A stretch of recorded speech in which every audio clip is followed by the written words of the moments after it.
Hi guys, welcome back to the channel. I'm Office Bloke Daz. Office Bloke Aidan. Here we are, Office Bloke Daz Sports Edition, covering quite a few of the American sports. All of the American sports, Mostly. Meet the dirtiest player in the NFL history. Or in NFL history. I think I've seen this before. Oh, have you? Yeah, maybe. But I wanted to introduce you to it. I don't know if I have seen it, I can't remember. But I think I know who he is. So it's I don't know how dirty he was, but I'm imagining... Is it him? Yeah. Do you know, you don't know who he is, do you? I don't know who he is. I think it's Bill Romanowski. Okay. But I could be wrong, but that's why I think, in my mind, I think I may have watched this already once before, a couple of years ago. Right. But it's interesting to see how people play in the NFL. Yeah. So here we go. Meet the dirtiest player in NFL history. Don't forget to subscribe.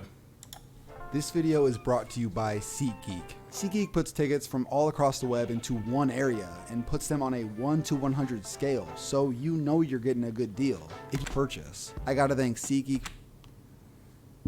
Recently, I stumbled onto Reddit and found a thread titled Most Disrespectful and Humiliating Plays in NFL History, and the author of the thread had already listed some examples. Adrian Peterson running over William Gay, this dude getting stiff-armed by Russell Wilson, and Dante Hall with possibly the nastiest juke of all time. These are disrespectful and humiliating, sure, but if you want to talk about acts that are more than just big hits or sick jukes, I'm talking cheap shots, or worse, just complete dark acts of violence. You slowly make your way to story after story involving Bill Romanowski. In his book, Romo, My Life on the Edge, Romanowski writes about a playoff game against the Giants, where he found himself buried with running back Dave Meggett.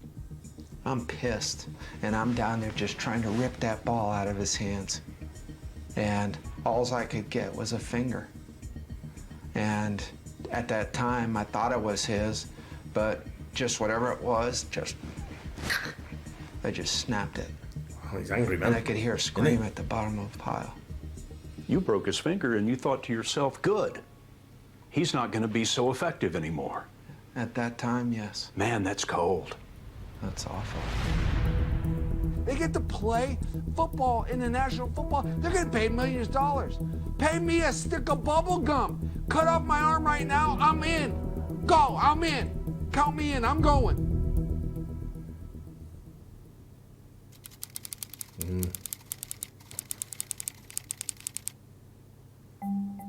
Bill Romanowski was fresh out of Boston College after a storied 4-year career, and the 49ers took him in the 3rd round of the 1988 NFL Draft. This ESPN article titled Cracked Code went into investigating what started turning Romo into the monster he became, and he mentioned this story while going through his rookie season. During a game against Oakland, Ethan Horton pushed Romanowski in the back and the young linebacker didn't retaliate. The next day at a film session, future Hall of Fame safety Ronnie Lott shut off the projector, turned on the lights, and punked Romanowski for allowing himself to get punked. "This is a game about respect," Lott said. "If you let someone do that again, I'll come after you myself." Ronnie Lott, the man who got his finger amputated so he could keep playing, when he gives you advice, at least in the world of professional football, you listen. And Romo took this to heart. That team won 2 Super Bowls by his 3rd season, but people started to become aware of how he developed his game. He played with a style that made people hate him. He was the kind of guy who couldn't turn off the intensity, even in practice. You broke an unwritten rule, probably an unwritten rule of the entire NFL. You hit Jerry Rice as hard as you possibly could in practice, your own teammate. That one was an accident. That was one where I was... He looks nuts, doesn't he? Yeah, you know it's not really normal when you're hitting teammates really hard in He practice. looks like he's enjoyed that, though. Yeah. In the way he's talking like, I'll do it all again. Yeah. He's a proper, like, serious... I wouldn't say he's angry. He's not angry. But he's bent up. He's, like, proper, like, I'm here to play. Yeah. This is what I'm paid for. And this is what I've always wanted to do in my life. And I'm going to show him who's the boss. Yeah. He's really... he's intense, isn't he? Proper. Look at his facial expressions when he's coming up with stuff. He's loving it. Engaged with a blocker. He came around on a reverse. I came off the blocker, stuck my arm out, and boom, nailed Jerry right to the ground. You ended up getting in a fight with him. He came after me. This man did not care who you were. He was going to come after you.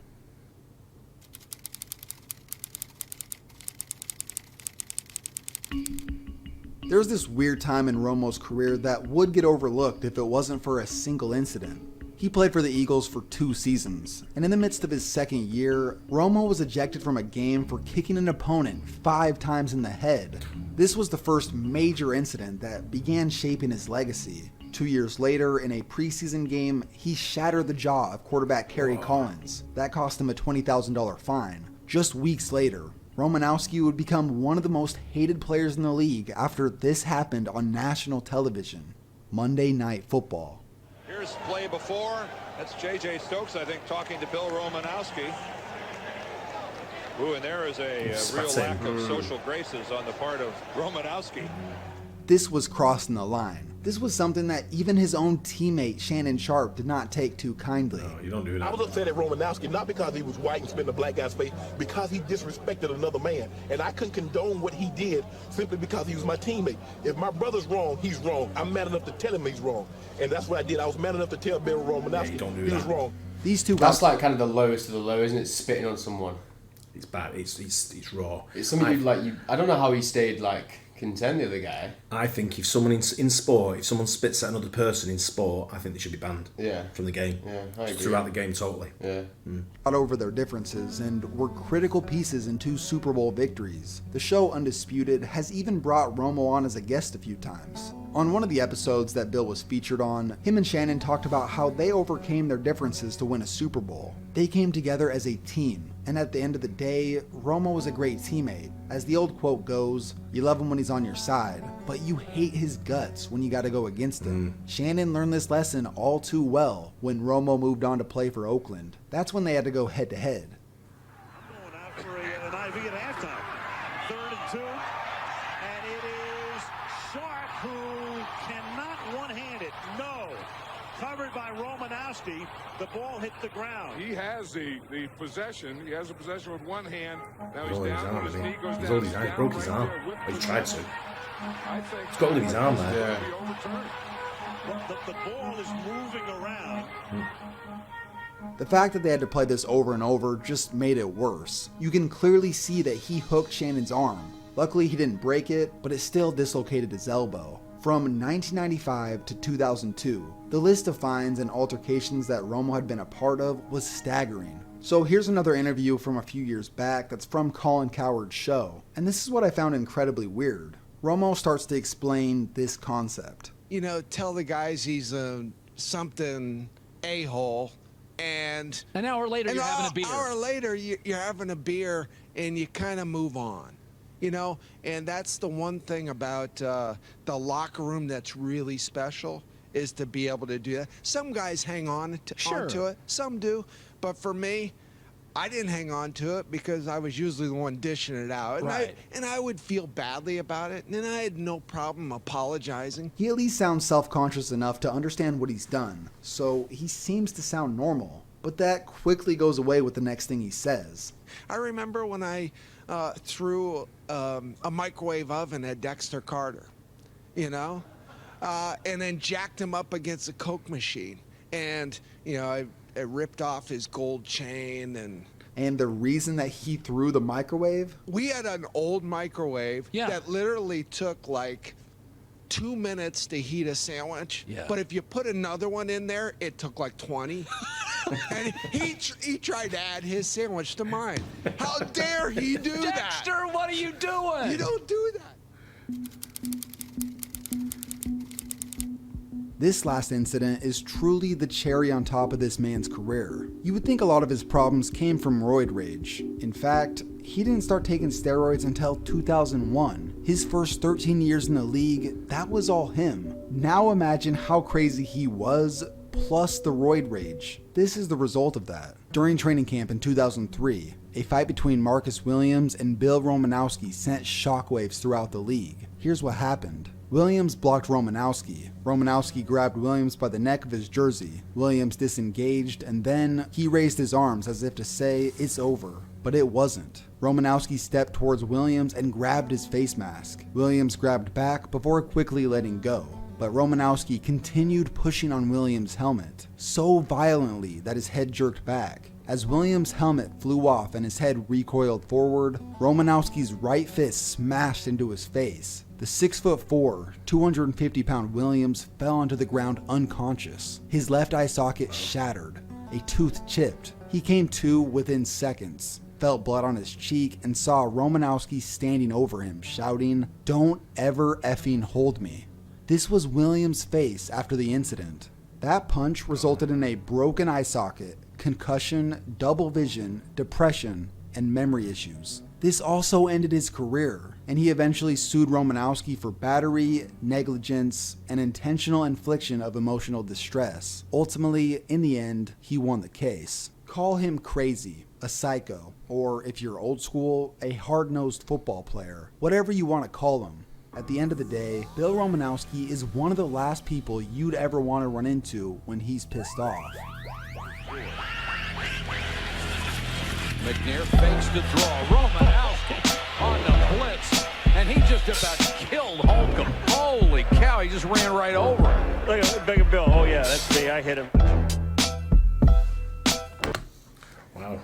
That's something else, that, isn't it? Yeah, Ending another guy's career that like that. Surely he's got like thrown out of the league after that. Yeah, you would have thought so. That's what steroids do, though, innit, as well. I don't know when you get involved in stuff like that, but I just players like that. I mean, he's a very, very, very talented player, obviously, but just with that kind of like, I mean, I love passion when I'm playing with people. There's always that one guy on the team that you think he's not great, but he gives everything, and he's a nutcase. You want him, he's on your team, he's your nutcase. Yeah. So I think you never want to play against them because they're very dirty. And as soon as the referee's back's turned or anything like that, they're doing stuff they shouldn't be doing. He comes across as one of them. Yeah, although he 100%. seems like he was a decent player. Don't know, it looks like he could play. Yeah.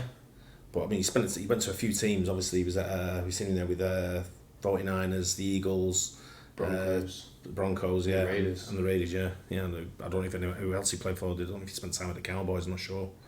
But it was that was just, he's absolute bonkers, isn't he? That was something else, that, wasn't it? But spitting at people. Also, like, from the start, like, he broke someone's finger. Yeah. But the way he was explaining, the way he's talking about it, like he was happy about it. Yeah. I mean, the thing with the sandwich, that's he's right what he says though. If you don't take 20 minutes, but don't throw the microwave at the guy. Yeah. Just take his sandwich out and throw his sandwich away. Yeah, literally. Just say, go and do it. Wait till finished. Yeah. But that's he just obviously got issues with his anger management sort of side, hasn't he? Yeah, interesting to see though, right? Yeah. And it gives you an insight to the older side of the NFL as well. Like I said, I think I've seen it, but it doesn't. A lot of it didn't spring back memories. So I think that one on Shannon Sharp when he went on his arm. Do you remember a couple of years ago it happened in English football? Well, not necessarily English football, but European football, where Mo Salah had the ball and he's another one. Yeah. Sergio Ramos knows how to play dirty, and he was the same. He sort of like grabbed his arm, hooked it under him, and then fell in his arm, and he had to go off. He broke his dislocated his shoulder or something, or it might have been his elbow as well. His elbow was something like that. But it was a very similar move, wasn't it? He hooked his arm and just dropped on it. Yeah. But yeah, it's bad. That's dirty. That. But there you go, Bill Romanowski. Hope you guys enjoyed it. Don't forget like and subscribe, and we'll catch you on the next one. Yeah. Cheers.